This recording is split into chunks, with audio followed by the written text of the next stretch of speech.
À ce jour, en Wallonie et à Bruxelles, 10 communes dirigées par des bourgmestres CDH sont pleinement mobilisées pour accueillir dans les meilleures conditions possibles des réfugiés de guerre. Un village de 900 personnes et presque 300 réfugiés, je dirais-je, mais enfin ça se passe bien, il y a un comité, il y a surtout un bon directeur avec lequel on a beaucoup de contacts, donc globalement ça va. Mais il faut trouver un équilibre, donc par exemple au niveau de la propreté, au niveau de la police, au niveau de l'école aussi, on a une classe d'ASPA, donc on essaie quand même un peu d'être attentif.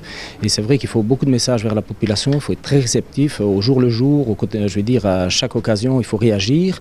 Mais voilà, finalement on n'a pas tellement de problèmes, il faut quand même relativiser.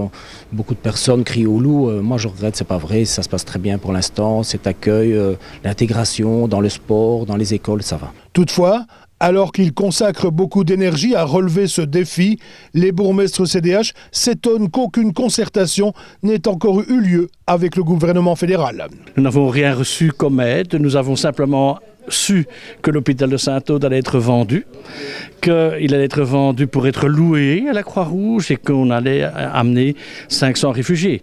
C'est le seul message que j'ai eu par rapport à ce dossier. Aucune aide matérielle ni financière? Rien du tout. Jusqu'à présent, on ne nous a rien promis. Normalement, nous devrions toucher une somme X, on parle de 245 € par réfugié, mais j'en discutais récemment avec ma collègue d'Herbemont. Il faut savoir que cet argent-là est touché 2 ans plus tard, donc il faut quand même faire face pendant 2 ans aux problèmes réels du moment. Les élus CDH demandent au fédéral d'agir sans délai et de mettre en place une coordination permanente avec l'ensemble des niveaux de pouvoir. Responsabilité, dignité et humanité doivent conduire l'action politique dans cette crise humanitaire majeure.